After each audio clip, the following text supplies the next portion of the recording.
એ લોકોની સાથે છે।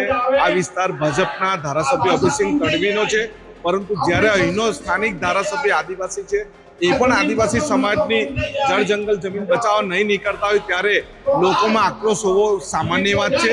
કોઈ પણ ભોગે સંજોગે એક પણ ઇંચ જમીન અમે આપવાના નથી। છોટાઉદેપુર જિલ્લાની અંદર આદિવાસી વિસ્તારની અંદર હાઇડ્રોપાવર પ્રોજેક્ટને વિરોધને લઈને આજે કાર્યક્રમ થયો હતો। વરસતા વરસાદમાં મોટી સંખ્યામાં લોકો ઉપસ્થિત રહ્યા હતા, ત્યારે અહીંયા કોંગ્રેસના ધારાસભ્ય જિગ્નેશ મેવાણી અને અનંત પટેલ હતા। આપણે એમની સાથે વાત કરશું। જિગ્નેશભાઈ, શું કહેશો ખાસ? આજનો કાર્યક્રમ હાઇડ્રો પાવર પ્રોજેક્ટના વિરોધમાં નસવાડી ખાતે જનજાગૃતિનો કાર્યક્રમ ગોઠવવામાં આવ્યો અને સંઘર્ષ સમિતિને કોંગ્રેસ સમિતિનું સમર્થન પણ છે। આ કાર્યક્રમમાં એક પણ ઇંચ જમીન અમે આપવાના નથી। અમે અહીંના આદિવાસી સમાજ અહીંના લોકોની સાથે છે। ખાસ કરીને અનંતભાઈ, વરસતા વરસાદમાં લોકો આવ્યા છે, જે જન સમર્થન કેવું રહ્યું અને આગામી દિવસમાં શું કાર્યક્રમ થશે? વરસાદની સિઝન છે, પુષ્કળ વરસાદ છે, પરંતુ અહીંના આદિવાસી સમાજના કાર્યકર્તા અને સંઘર્ષ સમિતિમાં જુસ્સો છે।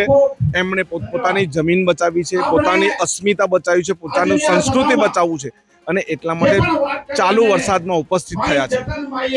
અનંતભાઈ, ખાસ કરીને આ જે વિસ્તાર છે ધારાસભ્ય અભયસિંહ તડવીનો વિસ્તાર છે ને ભાજપનો આ જે વિસ્તાર છે, જે લોકો જે આવ્યા છે એમની કઈ રજૂઆત હતી આ પ્રોજેક્ટને લઈને? અહીંના લોકોની એક રજૂઆત એ હતી કે અમે ખેતીની જમીન છે અમે છોડવાના નથી। અમે લોકોની સાથે છે। આ વિસ્તાર ભાજપના ધારાસભ્ય અભયસિંહ તડવીનો છે, પરંતુ જ્યારે અહીંનો સ્થાનિક ધારાસભ્ય આદિવાસી છે, એ પણ આદિવાસી સમાજની જળ જંગલ જમીન બચાવવા નહીં નીકળતા હોય ત્યારે લોકોમાં આક્રોશ હોવો સામાન્ય વાત છે। એ જ આક્રોશ આ લોકોમાં છે।